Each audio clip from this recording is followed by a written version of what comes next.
Welcome into the studio. Dave Spadaro joined by our NFL insider, Adam Caplan. Happy holidays to you, Adam. Same to you, sir. And hey, a big win yesterday or last week in Miami. What'd you take away from that win? What did I take away from that win? The defense really got it going. I think they take that confidence out of that game. There's no question. That's what you took out of it. Offensively, they've got to get it together a little bit. I think, and the challenge this week, as we will get into Mr. Dave Spadaro, PhiladelphiaEagles.com. That's what we'll get into today. Hey, you know what? I want to tell you, I am so impressed by, over the course of the year here, the pairing of Babin and Trent Cole, and I wrote about it the other day. And, for years, Eagles have been really looking for that other pass rushing option. And I know Babin, by the nature of his position, is probably not as effective against the run as you'd like him to be, but the effort is there. The tenacity is there, and 15 sacks is impressive. Yeah, I know people are trying to poke holes in these sacks, saying that they're empty sacks. They're not empty sacks. People, first of all, people are brutal, aren't they? It's remember when Mike Schmidt, they would say, oh, well, he would hit them when they didn't count. And, right. I mean, people, it's funny. You don't just get 15 sacks by just standing up. I mean, you got to work for him. And I called him a system specialist when they signed him. That he's here for a specific system. He's going to do well in it. He did 11 Do you think he can only play well in this system as a wide nine guy? It's a great question, because that's what people question when he's not playing in this system and playing in a traditional 4-3-N. Maybe not, because as he said when I asked him at training camp, he said one of the reasons why he wanted to come here is he knew that he wouldn't have to play one-on-one, head up, against a tackle who's much bigger than him, outweighs him by 50 or 60 pounds. I get that part of it. And by being able to play wide most of the time, it gives him a running start. When a guy's as fast off the edge as he is, how's a lineman going to stop him most of the time? It's not going to happen. So I'm not surprised at this. I remember I was asked over under 11.5 sacks. I said over, because he's great at this system. He's just really good at it. And I remember John Thornton formerly of the Titans and Bengals, telling me, you got to understand, we were told not to play the run. We play the run on the way to the quarterback. That's the way we're taught. So people want to criticize Babbitt for not playing the run. That's really not his job. Adam, this defense, look, it's a week-by-week thing. We look at it. We look for growth. By the way, I think on that play, no, not that play, an earlier play, Trent Cole was fined $15,000 for unbelievable. But do you see the potential of what this defense, with some tweaks, could be? This is the play right here. That could be. What it could, and we know that the personnel needs to be better. The coaches have to coach better. It's everybody sharing in it. But what it could be, Adam? Yeah, because we see the development of Derek Landry, who's been just really helped them inside, give them an inside rush, but is disrupted like you like. You see the rotation at end. If everyone's healthy, right now they're actually going 6 deep. Now, of course, Tap, it's not looking great, but we'll see. But, you see that. And you saw in the back end, and Juan's talked about this all season, when the corners are able to hold up, I mean, where the pressure's there, you're not making these guys have to hold up for 7 or 8 seconds. When you're asking any corners to hold up that long, you're going to give up plays. I mean, I don't care who they are. So you're seeing the potential. Yeah, I think it's a good question. And we saw last week the speed of Casey Matthews, which we've been looking for. If you analyze this football team and this defense, you're looking for speed at linebacker and guys who could cover. Casey Matthews, if you use him, in spots, going to be effective. I think we saw a little bit of that last week. Now we're seeing what kind of role he could have for this football team. Adam, defensive end's interesting, and I'm going to kind of focus on 2 players. Brandon Graham, who, talking in the locker room yesterday, talking more about kind of, hey, when I get fully healthy, when I get there next year, I'm going to be this force to be reckoned with. I don't like that kind of talk.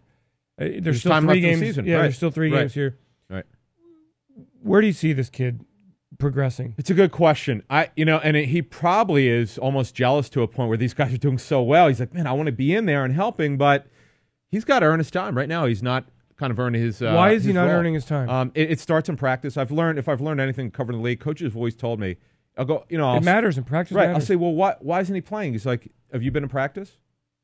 And if he doesn't show it in practice, he's not going to play. Or if he doesn't perform to our standard that we set, he doesn't play. Yeah. And they've got so many guys now, he's got to earn his time. It's not like when they drafted him, oh, well, he's going to be easily one of the top 3 ends because they just don't have enough guys. Well, now you've got 6 guys. Philip Hunt is coming on.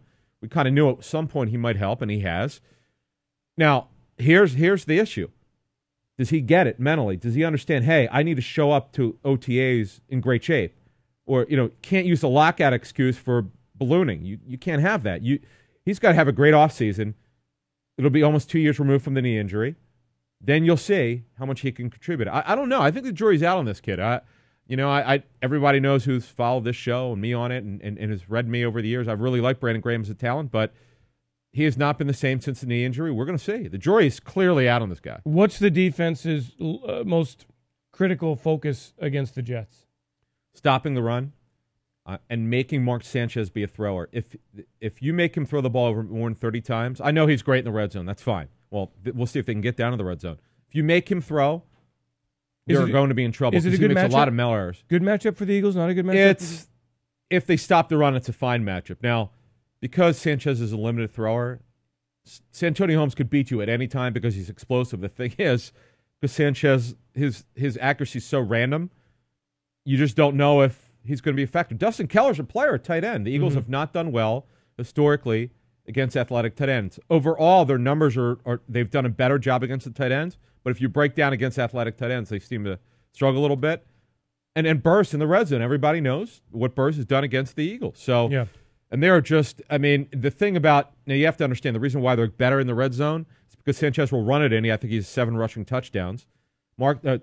Sean Green now has become a major factor in the run game, which he had not been almost the entire season up to these last 3 or 4 weeks. And these last 2 weeks, he's been great. Yep. And their line, which is not great in run blocking, has been getting off the ball better, especially on the interior. I think the problem is Nick Mangold had this bad ankle injury, and he's finally getting over it.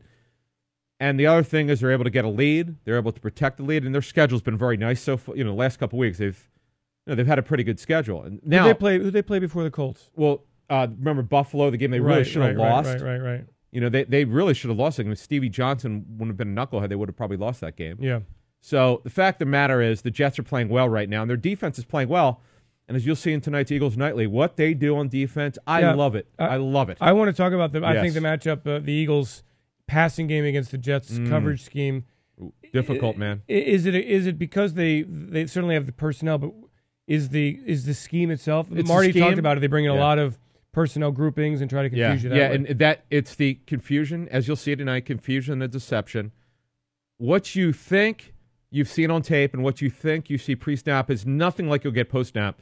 They're the one team in the National Football League. Every week, the way that they bring their pressures and the way that they disguise is completely different. It's hard to get a read on what they're going to do. Expect the unexpected is probably the best phrase that you can use.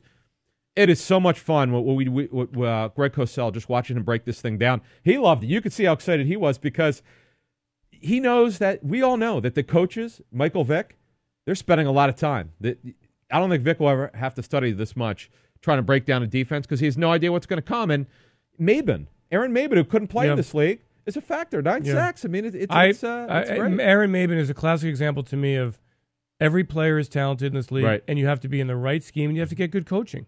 It has to be a good fit. Jason Babin, too. It has to be a good fit. That's a great point. Right. Every player is a good player here. Everyone has talent no matter what they do. You just have to find the right job, so to speak. Yeah. And sure. Belichick does it all the time. Right. I mean, you're saying, Belichick's using wide receivers at safety. Matthew Slater is playing at safety. Yeah. I mean, Edelman's played cornerback. Right. I mean, it's all about finding a niche, and you're starting to see that. I mean, he's got Mike DeVito. Nobody wanted. He's the starting defensive end. He's a great story. What they'll do with Revis is because everybody wants to know. Do you think? I'm almost certain he'll cover Deshaun Jackson. Now, will they pass him off a little bit? Because what Revis is going to do, he's going to try to get physical with him. So he'll come up and try to press him? Absolutely. Now, I don't have the answer. I don't have the game plan. No. Put him in motion? Eagles don't really put him in motion that much. But you have to adapt to the game plan, too. Their tendency, if it's a speed guy who's not really big and physical, I think Revis will get physical with him. Now, and with Macklin, I don't know how much he could play, Dave. I mean, this is going to be an issue. So I'll tell you, and what they do is, and you see this with Revis, they play one scheme, and then they throw someone in right after the snap. You'll see when we break down Romo, Cosell shows you, Romo thinks he sees one coverage, and he makes the right throw. He doesn't see somebody come in late. Yeah. I mean, so it's quick. You want to be quick. That's what I was thinking. I think you got to get Selleck and Avant involved. Get the ball out 3 seconds. Yeah. I mean, if you're holding it 7 seconds, you're dead. you're dead. And that's actually one of the plays you'll see tonight when we show it. Revis against Des Bryant. Very, very cool play. Adam, do you believe that the Bucks have a chance to beat the Cowboys, or the Redskins have a chance to beat the Giants? Yeah, a couple things there. Right now, one of their starting receivers, Aurelius Ben for the Bucks, has got a concussion. He's in practice yet. Today's their last day of practice because they're playing on Saturday. They like Desmond Briscoe would be his replacement. We'll see what happens there. They're banged up on the defensive line. Josh Freeman's playing hurt. Talib's returning to the lineup this week. It's going to be. I think they can give him a game because Dallas is an underachieving team. Mm-hmm. They should be much better than their record. Mm-hmm. I absolutely give and because the Bucks could run the football with Blunt, and they are at home. They're playing for the coach. It's already been out that he's going to be fired. Yeah, yet another coach that should have been. I mean, the ESPN report has him. He was a coach fired. of the year candidate last year. It's crazy. Amazing. Yeah, it's a year-to-year league. Redskins, Giants. They're putting LeBron Landry on an injured reserve. That's a problem. But the Giants are a team you never know. And I'll tell you what, the Redskins are very competitive. Rex Grossman's playing probably the best ball of his career. He's playing well. They found a running back in Roy Halou. I mean, they could hang in it, but this game's on the road. I think the Giants will win. It's nice that that game is on Saturday, that Dallas game. It's isolated, so it's tough. And they're home, and it means something to them. Well, look, the focus here is on beating the New York Jets, and to do that, Eagles are going to have to be very consistent on offense. They're going to have to be sound and physical on defense. That's been a challenge for this team to do it 2 weeks in a row of the season. Adam Caplan, thanks for joining us here in our PhiladelphiaEagles.com Xfinity studio. We're coming right back.